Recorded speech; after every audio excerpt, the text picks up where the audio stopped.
I didn't want to say the name or invoke anything out there. I didn't want any darkness. I felt like Keanu Reeves must be one of the nicest, coolest people on the planet, because no one has a bad word to say about that guy ever. He might be what we should all aspire to be. We should all aspire to be. I'm telling you, kids, don't come to Hollywood. I'm serious. your camera. Sickened by the standing ovation. I felt like Hollywood is just spineless, en masse. That moment, that single heartbeat in time, when the world thought they knew someone and suddenly realized they didn't. That one moment when a man who had walked the red carpets, smiled for the cameras, and charmed millions, stood alone and said exactly what he thought of the system. And the world recoiled. They laughed at first. They always do when someone pierces the veil. But laughter only hides fear. Fear of the truth. I'm sick and tired of the secrets and the lies. It is the secret symbol of the Illuminati, and you're a part of it. Because what nobody expected was what happened next. He disappeared from the headlines. The cameras stopped following. And then, slowly, the whispers began. People started noticing the changes, the gaps, the silences that spoke louder than any interview. What happened to him was bigger than a career, bigger than fame. It was about control, and the only people who could see it clearly were the ones who had been standing on the edges, quietly watching, wondering if the same thing could happen to them. I was like, I'm dead. Before we dive into what happened, we need to understand who this man really was. Not the celebrity, not the persona, not the one handed to the world on a silver platter. This was someone who built himself from the ground up, someone who had faced the kind of rejection and failure that would crush most people before they even got started. Picture it. A teenager living in a cramped apartment with no privacy, watching his parents struggle through job losses and bills. While other kids were out dreaming of college and first dates, he was dreaming of stages, lights, laughter. And the first time he tried to step onto a real stage, the doors slammed shut. They booed him, they mocked him. The world said, "You don't belong here." And most people would have walked away. I turned 16, I dropped out of school. Because? Well, my family had, kind of hit the skids. We were, experiencing poverty at that point. And we got a job where the whole family had to work as security guards and jam. But not him. He went back over and over, audition after audition, show after show, rejection after rejection. And each no was a brick in the foundation of the man he was becoming. Years later, when the spotlight finally hit him, when the cameras were rolling and the world was screaming his name, he had already survived worse than failure. He had survived humiliation. He had survived loneliness. He had survived the feeling that the universe itself had turned against him. This creation is. And I ultimately found that even the me I created wasn't real, so that left me in an odd, precarious situation. And that survival gave him something money couldn't buy: fearlessness. He could walk into any room, face any power structure, and not flinch, because he had already faced the worst and come out standing. Then came the moment when everything changed. The moment when he realized the game was not about talent or hard work. The game was about obedience. It was about playing the part they wanted, smiling at the right times, saying the right words, bowing to invisible rules that no one wrote down. He saw it happening in front of him. The deals that weren't about art, the promotions that weren't about merit, the whispers, the nods, the invisible hands moving pieces across a chessboard no one outside the inner circle could see, and he refused to play along. I found myself subjugating Jim Carrey for Andy Kaufman and Tony Clifton, and then at the end of it looking for Jim Carrey again and having trouble finding him. And at a certain point I realized, hey, wait a second, if it's so easy to lose Jim Carrey, who the hell? But refusing had consequences. Slowly at first, almost imperceptibly, things began to shift. Projects he had been promised quietly disappeared. Scripts he had helped shape were rewritten without his input. Invitations vanished. People who had been allies turned cold, distant. And then the real pressure began. Legal threats, character attacks, false rumors seeded across tabloids, all carefully constructed to make him doubt himself, to make him question whether it was worth continuing. And for a moment, the weight of it all threatened to break him. But he had survived worse. He had nothing left to lose. Sick and tired of the secrets and the lies. It is the secret symbol of the Illuminati, and you're a part of it, and it is the all-mocking tongue.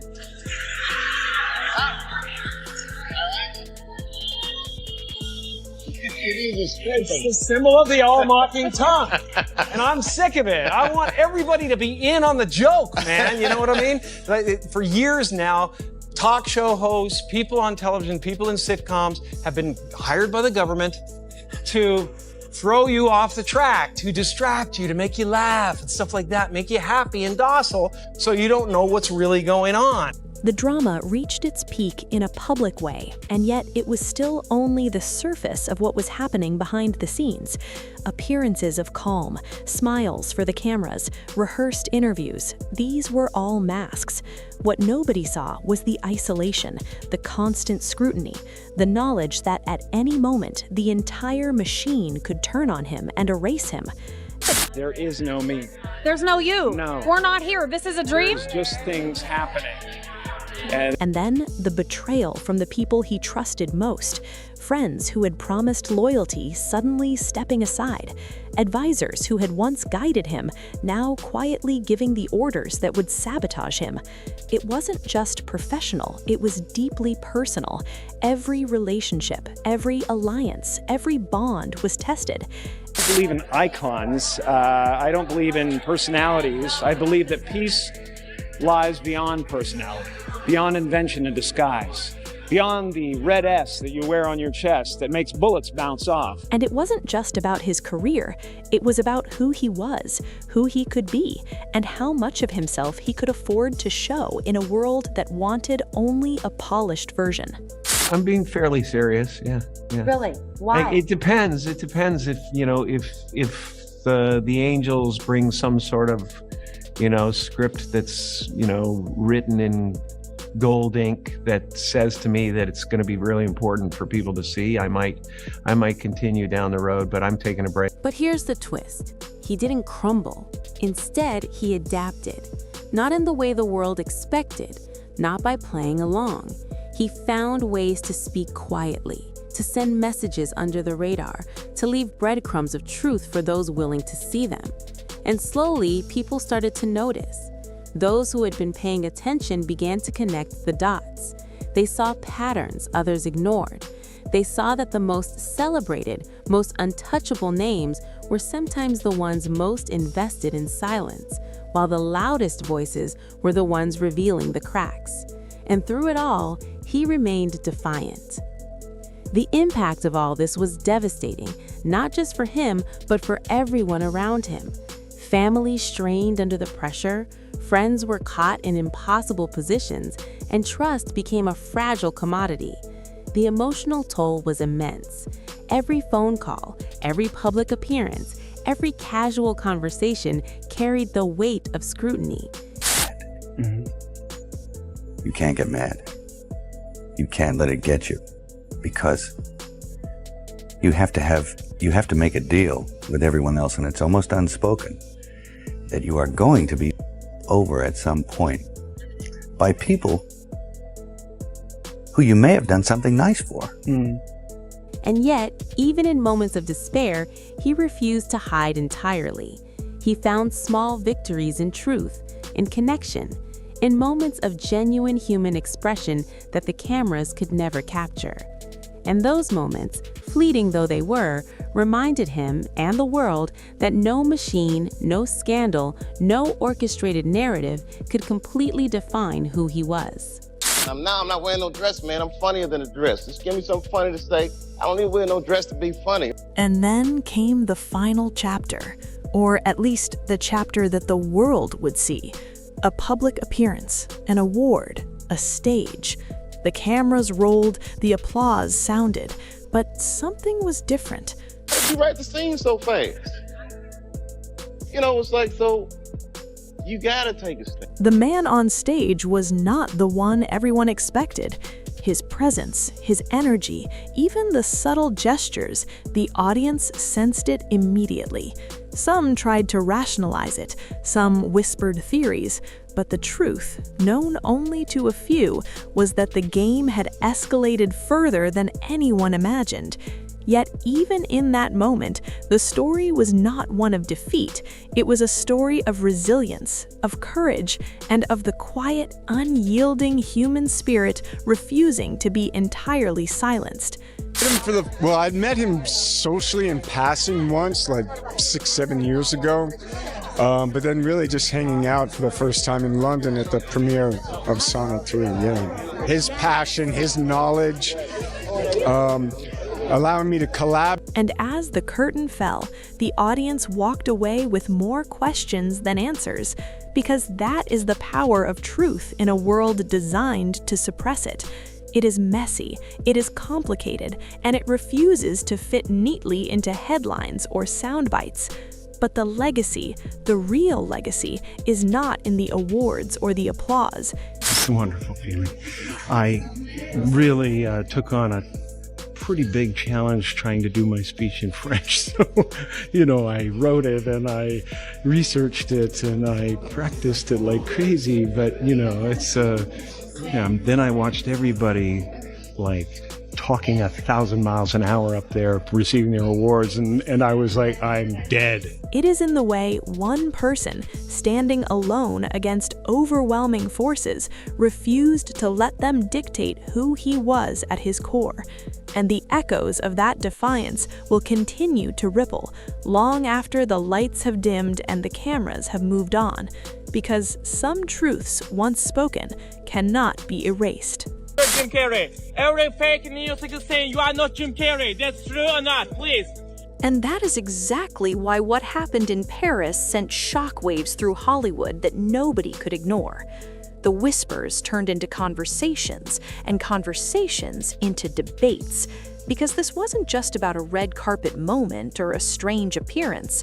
This was about the reality of control, the unspoken rules of power, and what happens when someone refuses to play along. Jim Carrey had survived poverty, rejection, public humiliation, and decades of subtle and overt pressure from an industry that profits off illusions. But what he faced in those final moments on stage was something new, something calculated, something that made people step back and wonder, how far are they willing to go to maintain the story they've built around someone? One of the nicest, coolest people on the planet, because no one has a bad word to say about that guy, ever. He might be what we should all aspire to be. And the irony is brutal. For decades, Jim had been the man who could make anyone laugh, the guy who turned despair into a punchline. But now, for once, the punchline wasn't funny, because the joke wasn't on him. It was on the audience, on Hollywood itself, and on anyone who had ever believed in the narrative they were sold. Keanu Reeves, who had always been quietly observant, suddenly became a living testament to the truth. His subtle support, his rare public alignment with Jim was louder than any press release, louder than any interview. And people began to connect the dots, the lawsuits, the NDAs, the red carpet deflections, the mysterious changes in appearances. All of it painted a picture that was impossible to ignore. I don't want to be this character anymore. I don't want to hold up this avatar that you've created in the world. It's too much for me. What makes this story haunting is the human element. Behind the glitz and glamour, behind the screens and lights, there is a man who gave everything to his craft, only to find that the system he loved, the system he fed with laughter and performances, had a very different idea about who he should be. It's one thing to face rejection from a casting director or a failed show or a single harsh critique, but it's another entirely to face decades of systemic pressure designed to erase the person you are and replace you with a version that is safe, predictable, and profitable. that's what makes the betrayal so deep. That's what makes the story resonate, because somewhere along the line, everyone watching realizes this isn't just about Jim Carrey. It's about how power works, how conformity is enforced, and how easily reality can be rewritten for those who hold the pen. And now, think about the cost. The family dinners where laughter turned to silence, the quiet moments where trust became fragile, the pressure that gnawed at relationships. Every success, every standing ovation, every box office record carried the invisible weight of compromise. Jim's circle, those closest to him, saw glimpses of what was happening, but the full picture was nearly impossible to comprehend. Hollywood has a way of isolating those who step too far outside the line. And when your career, your legacy, your very identity is at stake, the personal cost is astronomical. Friends are tested, families are strained, and the man who once found joy in making the world laugh finds himself wondering if it was all worth it. But here's the twist. Amidst the betrayal, the manipulation, and the quiet wars behind closed doors, there is a spark of resilience. Jim Carrey didn't just survive. He witnessed the machinery of power, he named it, and he lived to tell the story. And while the world debated clones, NDAs, and red carpet anomalies, the real story was never about tricks or appearances. It was about courage, about refusing to let a system define you, about refusing to let fear dictate the terms of your life. And in that defiance, there is a lesson that transcends Hollywood. Because the truth is, power will always test you, control will always push, and the cost of standing up is always high, but the cost of silence can be even higher. That happens in a business that's based off of pretend, that seems like a setup is. Everything that happens in a business,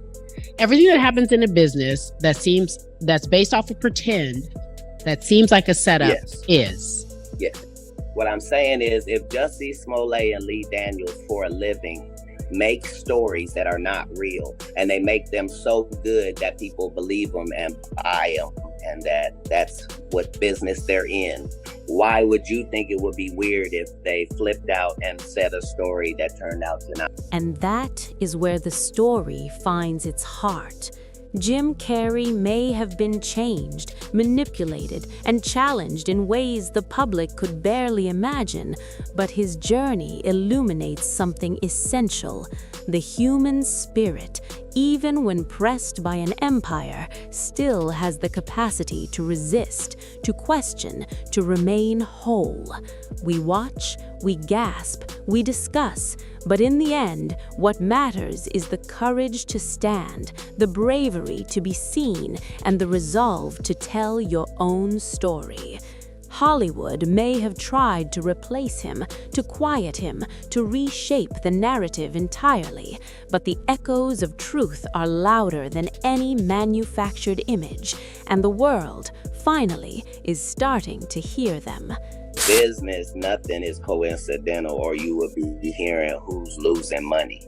In all of these situations, it's only the artist that's losing. Somebody makes big money. When these rappers get killed, not incidental. Somebody made $100 million and now don't have to talk to that artist or none of their crew, don't have to validate none of their contracts. Now only got to deal with the mama, only got to see her once a year, and it's over. And the money goes up and up. Jim Carrey's story doesn't end in Paris, and it doesn't end with applause or awards. It ends with questions, with awareness, with a reminder that even in places designed to control, manipulate, and profit, the human element, the real, raw, unfiltered person, cannot be entirely erased. And perhaps that is the most dramatic, most emotional, and most powerful act of all, surviving the machine, standing tall, and refusing to let the story of your life be written by anyone but yourself. Hollywood may laugh, it may plot, it may try to replace the authentic with the palatable, but history and truth have a way of persisting, and the story of Jim Carrey, the kid from a Volkswagen van, the janitor, the comedian who could make the world laugh and then stare it down, is one that refuses to be forgotten. It's a story of triumph, of survival, and of the unyielding courage it takes to face the very system that was built to break you. Keanu Reeves must be one of the nicest, coolest people on the planet because no one has a bad word to say about that guy, ever. He might be what we should all aspire to be. And as we reach the end of this story, one truth is unavoidable. Jim Carrey's journey isn't just about fame, movies, or laughter. It's about a man who refused to bend, who refused to be swallowed by an industry that thrives on control and silence.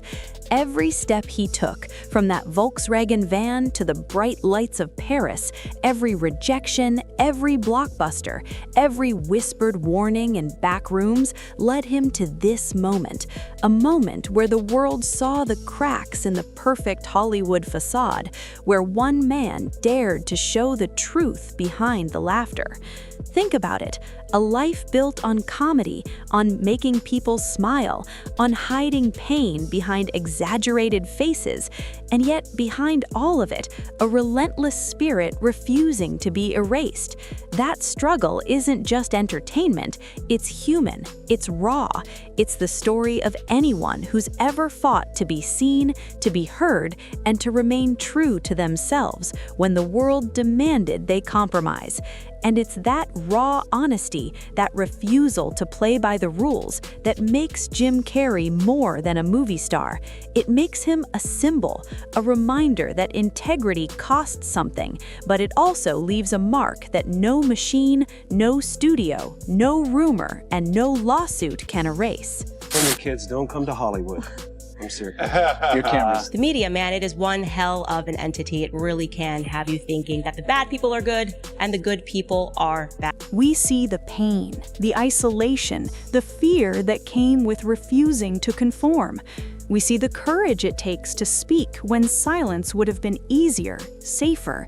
And we see the price of truth in an industry that profits from illusions. But maybe, just maybe, that price is worth paying because the world needs people who refuse to bow, who insist on honesty, who remind us that behind every mask there is a human story, a struggle that deserves to be acknowledged. And in watching Jim Carrey's journey, we are reminded that even in the darkest corridors of fame, authenticity can shine through, can spark change, and can inspire others to find their own courage. So, if this story resonated with you, if it gave you a glimpse behind the curtain of Hollywood, if it reminded you of the value of honesty and courage, here's what you can do.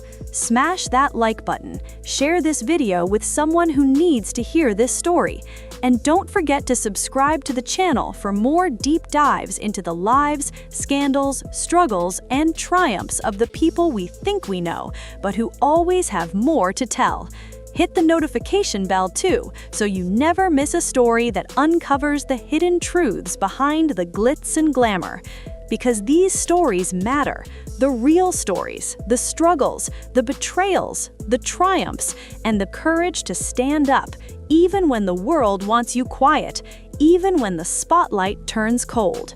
That's what we explore here, and with your support, we can keep bringing these stories to light.